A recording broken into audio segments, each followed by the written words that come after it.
और तुम वहां पे साले साले देखो ये रहे हरामी। हाँ, गोली चली, भीड़।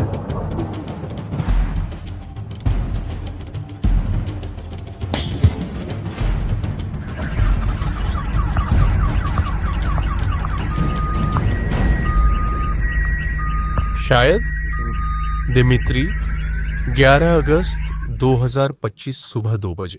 अर्जमास, एक औद्योगिक शहर जो रूस के अंदर लगभग 750 किलोमीटर दूर है। यहां के निवासियों के लिए यूक्रेन में युद्ध सिर्फ समाचारों में दिखने वाली एक दूर की हकीकत थी। लेकिन यह सुरक्षा का भ्रम तब टूट गया जब ज़ॉम्बी ड्रोन ने सुबह हमला कर दिया।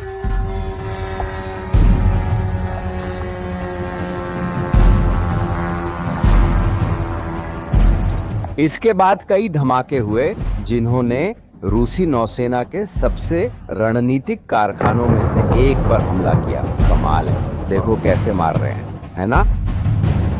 पहली बार है। सबसे हैरानी की बात यह है कि खुद रूसी भी नहीं समझा रहे कि यूक्रेन यहां तक कैसे पहुंचा। लेकिन इस फैक्ट्री के बारे में कुछ खास बात थी जिसे यूक्रेन के लोग जानते थे। कुछ ऐसा जो इस जगह पर हमला करना रूसियों के लिए 10 हथियार डिपो पर बमबारी करने से भी ज्यादा विनाशकारी बना देता है। जब आप जानेंगे कि यह फैक्ट्री असल में क्या बनाती है तो आप समझ जाएंगे, क्योंकि खुद रूसी भी नहीं समझा पा रहे हैं कि यूक्रेनियन वहां तक कैसे पहुंचे। मैं आपको दिखाता हूं यह फैक्ट्री खास क्यों है। यह ऑपरेशन रात 1:30 बजे शुरू हुआ था। ड्रोन के करीब आने की पहली रिपोर्टें आईं। मुख्य विस्फोट सुबह 2 बजे से लेकर 3:50 और 5 बजे के बीच हुए। यहां जो वाकई में प्रभावित करता है वो है, यह कोई हताशा में की गई कार्रवाई नहीं थी। यह एक सोची समझी ऑपरेशन थी जिसमें सैन्य सटीकता थी। यूक्रेनियों ने 2 अलग अलग प्रकार के ड्रोन का इस्तेमाल किया, एक ऐसे ऑपरेशन में जो 2 चरणों में हुआ। सबसे पहले लंबी दूरी वाले UJ-20 ड्रोन आए। उन्होंने एक चाबी की तरह काम किया, फैक्ट्री की बाहरी सुरक्षा में सेंध लगाई। ये ड्रोन 20 किलो विस्फोटक ले जा सकते हैं और 800 किलोमीटर से ज्यादा उड़ सकते हैं। यह दूरी यूक्रेनी क्षेत्र से उड़ान भरकर अर्जमास तक पहुंचने के लिए पर्याप्त है। एक बार जब रास्ता खोल दिया गया तो छोटे फर्स्ट पर्सन व्यू ड्रोन, जिन्हें साइक्लोमोटर स्टाइल का बताया गया, ने सर्जिकल ब्लेड की तरह काम किया। उन्हें इन खुली जगहों से होकर उत्पादन भवनों के अंदर विशिष्ट लक्ष्यों को निशाना बनाने के लिए निर्देशित किया गया। जल्द ही सोशल मीडिया पर कई वीडियो सामने आने लगे दिखाते हुए हमले को रियल टाइम में।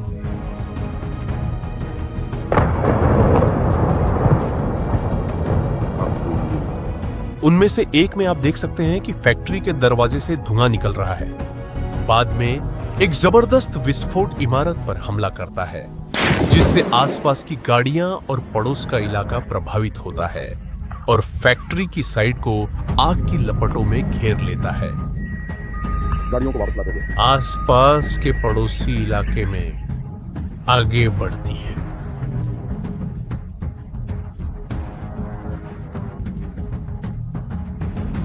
इस प्रशासन ने पुष्टि की है कि ड्रोन ने सुरक्षा में सेंध लगाई और इंस्टॉलेशन के अंदरूनी हिस्से को नुकसान पहुंचाया। अब सच में कुछ रोमांचक होने वाला है। आखिरकार यूक्रेन ने ठीक इसी फैक्ट्री को निशाना क्यों चुना, यही इस कहानी का मुख्य बिंदु है। जिस फैक्ट्री की बात हो रही है वह अर्जमास इंस्ट्रूमेंट कंस्ट्रक्शन फैक्ट्री है। अगर मैं गलत नहीं हूं तो कुछ लोग मानते हैं कि यह साधारण फैक्ट्री है। यह 1957 से मौजूद है और यह रूसी सैन्य औद्योगिक क्षेत्र का मुख्य हिस्सा है। लेकिन जो इसे खास बनाता है वह है इसका दोहरा उद्देश्य। करीब 20% फैक्ट्री अल्मा जानते की है, जो एक कॉरपोरेशन है और S-400 जैसे एयर डिफेंस सिस्टम बनाती है। सबटाइटल्स बनाए डिमा टोरजोक ने। बाकी हिस्सा टैक्टिकल मिसाइल वेपन कॉरपोरेशन का है, जो रूस की आक्रामक मिसाइलों के लिए जिम्मेदार है। क्या आप समझ सकते हैं कि इसका क्या मतलब है? ऐसा एक ही हमला रूसी हमले और रक्षा दोनों की क्षमता को कमजोर कर देता है। यह एक ही गोली से दो निशाने साधने जैसा है, लेकिन यह असली मास्टर स्ट्रोक है। फैक्ट्री रूसी मिसाइलों के दिमाग बनाती है। यूं कहें तो इसकी 90% उत्पादन सैन्य ओनर्डरों के लिए है। वे मार्गदर्शन प्रणालियां, जायरोस्कोप, ऑनबोर्ड कंप्यूटर और दिशा निर्देशन तंत्र बनाते हैं। इन घटकों के बिना रूसी मिसाइलें अंधी बम बन जाती हैं, जिन्हें पता नहीं होता कि कहां मारना है।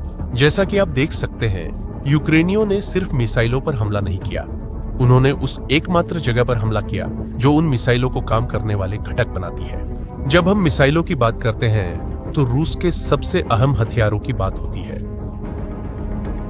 उदाहरण के लिए KA-101 को रूसी शस्त्रागार का ताज का गहना माना जाता है।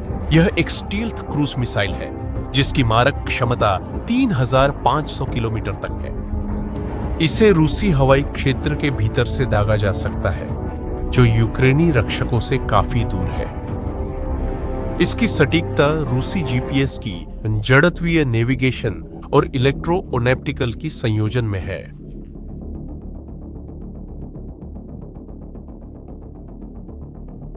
इस संदर्भ में अर्जमास फैक्ट्री BDG एक M डैम्पिंग जायरोस्कोप यूनिट का उत्पादन करती है, जो इस पूरी स्थिरता और सटीकता के लिए बेहद महत्वपूर्ण है। KH-30-2 एक और मिसाइल है जो अर्जमास के घटकों पर निर्भर करती है। यह सुपरसोनिक है, यानी यह ध्वनि की गति से भी तेज उड़ती है। इससे इसे रोकना बेहद मुश्किल हो जाता है। KH-0501M सिस्टम, जिसे अर्जमास में बनाया गया, दिशा निर्देशन और नियंत्रण के लिए जरूरी है। इस कहानी में गहरी विडंबना है। ऐसा इसलिए है क्योंकि ये मिसाइलें, जिन्हें रूस पूरी तरह से स्वदेशी कहता है, अमेरिकी और यूरोपीय माइक्रोचिप्स से भरी हुई है। गिराए गए KH-101 मिसाइलों के विश्लेषण में Texas Instruments, Analog Devices, MD और इन्फिनियन के कंपोनेंट्स पाए गए। जानना जरूरी है कि रूस कड़ी पाबंदियों के बावजूद ये चिप्स तीसरे देशों और तस्करी से हासिल करता है। रूस ये कंपोनेंट्स उन मध्यस्थ कंपनियों से खरीदता है जो ऐसे देशों में हैं जहां पाबंदियां लागू नहीं होती, और वे कंपनियां ये सामान अमेरिकी और यूरोपीय कंपनियों से खरीदती हैं। अर्जमास की फैक्ट्री वही जगह है जहां ये तस्करी किए गए चिप्स असेंबल किए जाते हैं और रूसी हथियार प्रणालियों में लगाए जाते हैं। यही जगह है जहां एक आम अमेरिकी चिप एक मिसाइल में बदलता है जो यूक्रेनी शहरों पर हमला कर सकता है। लेकिन अब यूक्रेनियों ने अपनी खुद की पाबंदियां लगा दी हैं, लेकिन वे काफी अलग हैं। पश्चिम इन चिप्स को आर्थिक पाबंदियों से रोकने की कोशिश कर रहा है। यूक्रेन ने इस समस्या का हल ताकत के बल पर निकाला। पश्चिमी कंपोनेंट्स को रूसी हथियारों में बदलने वाली फैक्ट्री को शारीरिक रूप से नष्ट कर दिया। यह हमला कुछ बहुत बड़े का हिस्सा है। यूक्रेन एक नई सैन्य सिद्धांत लागू कर रहा है, जिसे रणनीतिक निष्क्रियता कहा जाता है। इस विचारधारा बहुत सरल है। पूरे रूसी शस्त्रागार को नष्ट करने की कोशिश करने के बजाय आप उसकी काम करने की क्षमता को अप्रासंगिक बना देते हैं। जैसा कि Carnegie Endowment for International Peace ने कहा, जो संयुक्त राज्य अमेरिका के प्रमुख अंतरराष्ट्रीय नीति अनुसंधान केंद्रों में से एक है। उद्देश्य रूस की सैन्य सफलता प्राप्त करने की क्षमता को पंगु बनाना है, उसे पूरी तरह से हराकर नहीं, बल्कि उसके लक्ष्यों की प्राप्ति को व्यवहार में अव्यावहारिक और व्यर्थ बना देना है। और इस संदर्भ में एक कार्यात्मक हार पूरी तरह से विनाश से अधिक समझदारी है, क्योंकि यह कहीं अधिक प्रभावी है कि आप उन फैक्ट्रियों पर हमला करें जो महत्वपूर्ण घटक बनाती है, बजाय कि रूस में फैले सैकड़ों गोदामों को निशाना बनाए।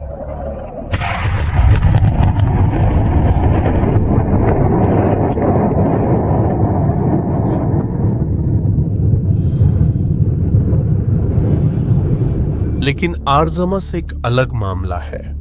यूक्रेन ने येलाबुगा, ततारिस्तान में शाहेद ड्रोन फैक्ट्री पर भी हमला किया है, जो रूसी क्षेत्र में 1000 किलोमीटर से भी अधिक अंदर है। उसने युद्ध के धन को रोकने के लिए बुनियादी ढांचे पर हमला किया।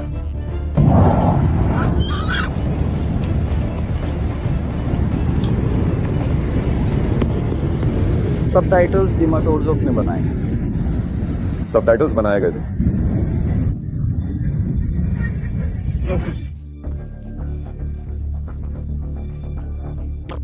और ओरेनबुर्ग सबटाइटल्स डिमाटोर्जोक ने बनाए थे।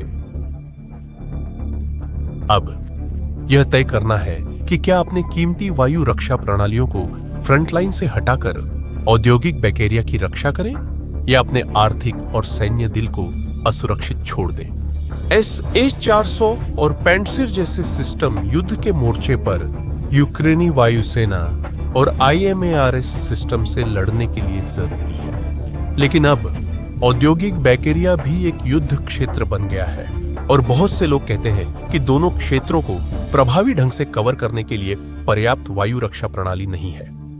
जैसा कि आप देख सकते हैं, यूक्रेन एक तरह से रूस को मजबूर कर रहा है कि वह क्या बलिदान करे और इसका मनोवैज्ञानिक प्रभाव भी विनाशकारी है। ये रात के हमले सिर्फ रणनीतिक नहीं है, ये उस भ्रम को तोड़ते हैं कि रूस के पास कोई सुरक्षित पिछला इलाका है। हर हवाई हमले का सायरन, हर धमाका रूसी जनता को याद दिलाता है कि युद्ध दूर नहीं है, वह उनके दरवाजे पर है। यह सीधे तौर पर क्रेमलिन द्वारा फैलाए गए प्रचार के खिलाफ जाता है। आखिरकार अगर वे सच बोल रहे होते तो युद्ध यूक्रेन तक ही सीमित रहता, रूसी लोगों की नजरों और कानों से दूर। लेकिन अब सीमा से सैकड़ों किलोमीटर दूर फैक्ट्रियों में काम करने वाले मजदूर भी हमलों का निशाना बन रहे हैं। यूक्रेन के लिए ये हमले एक तरह की सक्रिय रक्षा के रूप में काम करते हैं। आखिरकार देश के पास अभी भी अपनी शहरों की पूरी तरह से रक्षा करने के लिए जरूरी वायु रक्षा प्रणाली नहीं है।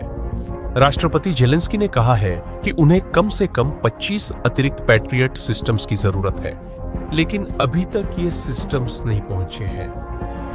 रूसी मिसाइलों के उत्पादन को अक्षम करना उन खतरों की संख्या को कम कर देता है जिन्हें यूक्रेन को भविष्य में रोकना होगा। यह ऐसा है जैसे वे समय खरीद रहे हों जो उनके लिए युद्ध की स्थिति में अहम है। आप क्या सोचते हैं? क्या रूस के अंदर कारखानों पर यूक्रेन के ये गहरे हमले युद्ध की दिशा बदल देंगे? अपनी राय कमेंट्स में बताएं। अगर यह सामग्री उपयोगी लगी हो तो चैनल सब्सक्राइब करें और इसे विश्लेषण में रुचि रखने वालों से साझा करें। फिर मिलेंगे।